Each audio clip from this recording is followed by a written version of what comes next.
Welcome back to my channel. My name is Dr. Anwar Youssef Dunbar, and this is Big Discussions 76 Sports. First of all, please like this video, please share it, and please subscribe to my channel. Well, normally what I like to do is to upload a video, let that one breathe for a little while, see how much reaction it's getting, and then wait a little while and then upload another video. But I think I'm going to try to catch lightning in a bottle. Shout out to my brother Amal. We were talking about that this weekend in terms of the Buffalo Bills. I wanted to team up with a buddy and do a live stream after the Bills Jets opener, and me and my brother were going around and around and around in circles about catching lightning in a bottle. And one interpretation of that is riding the wave of something that just happened and riding the wave of what's trending. And yes, in social media, on Twitter, and right here on YouTube, if you want to grow your channel and if you want to grow your subscribership, catching lightning in a bottle, at least as it relates to the algorithm and as it relates to breaking news, that's kind of what you want to do. So in any case, I just uploaded a video about the Big Ten and Michigan football returning, but I'm back with another video on last night's implosion by the Los Angeles Clippers, which has given us this Western Conference final between the Denver Nuggets and the Los Angeles Lakers.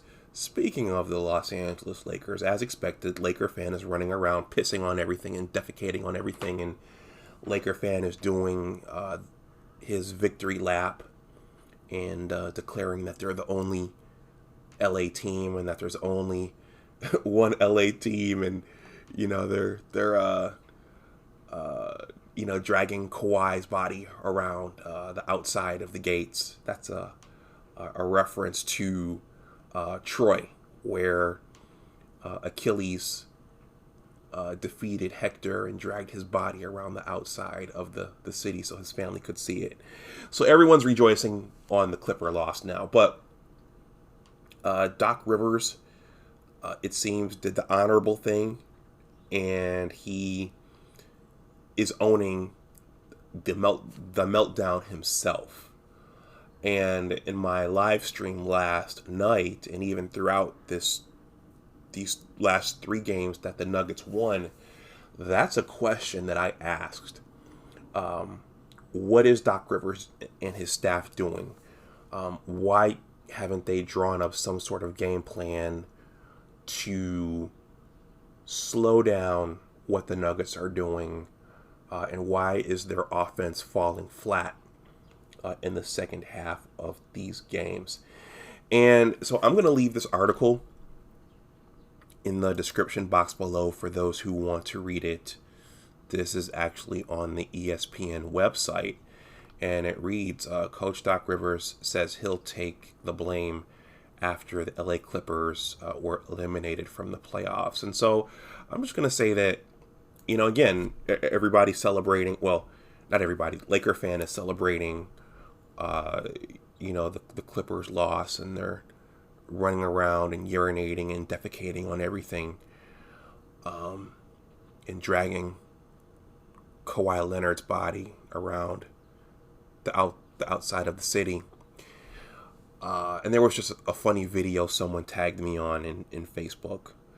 But in terms of coaching, and again, Denver, you got to give the Nuggets credit as people are dragging the Clippers and pontificating and celebrating the implosion. You also have to give the Nuggets credit. But when you're the opposing coach and something like that's going on, and I've never coached, and at some point before I die, I'd like to try coaching. I was always fascinated with the X's and O's and the chess match aspect of it. So, I was thinking, what's Doc Rivers and his staff thinking? And usually in playoff basketball, at least it used to be, and the rules have changed to promote offense.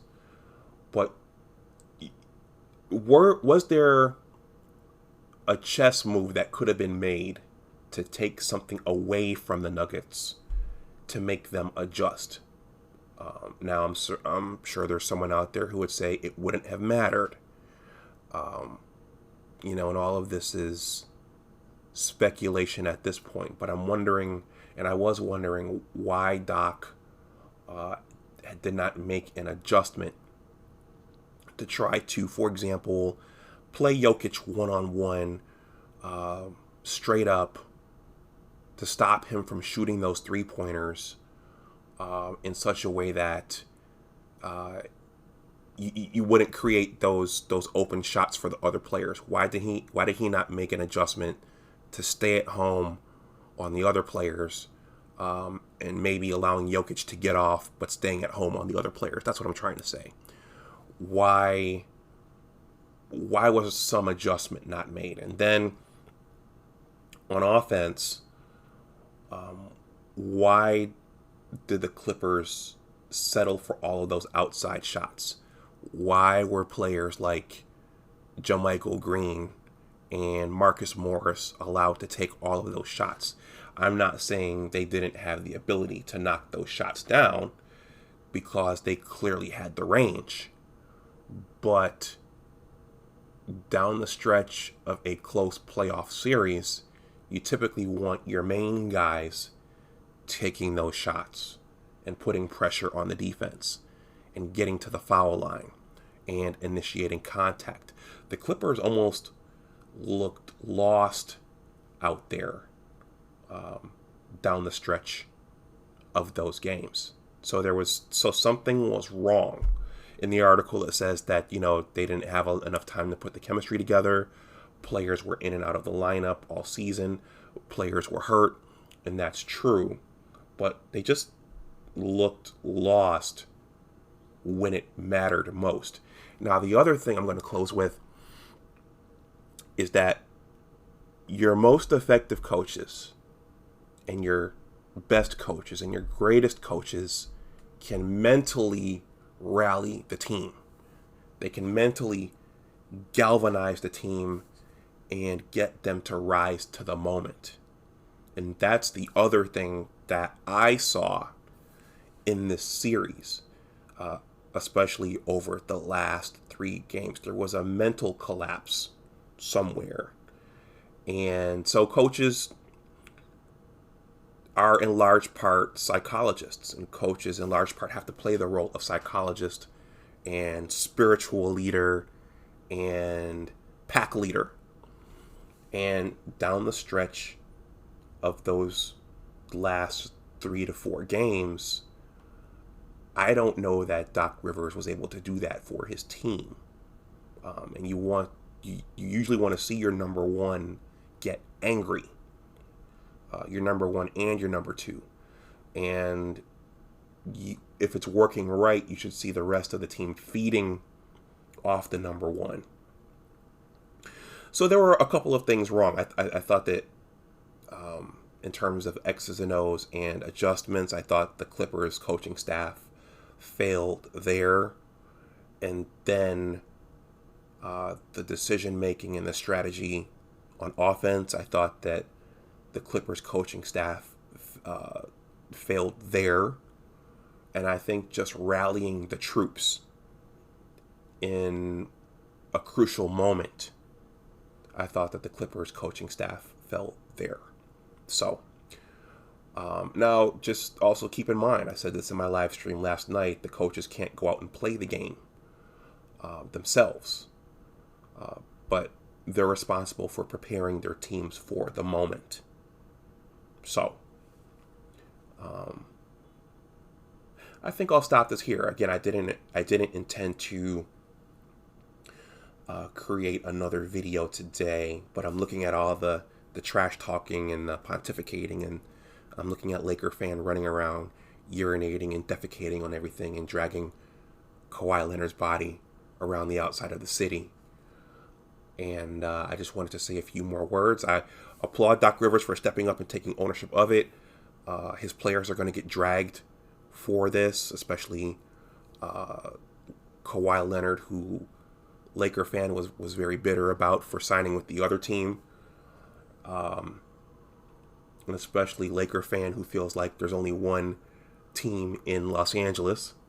So there's going to be a lot of dragging today. Those of us who rooted for the Clippers, folks are going to come for us. But as I told my buddies in a text group, I would do it all over again. And it's been fun this year and this season.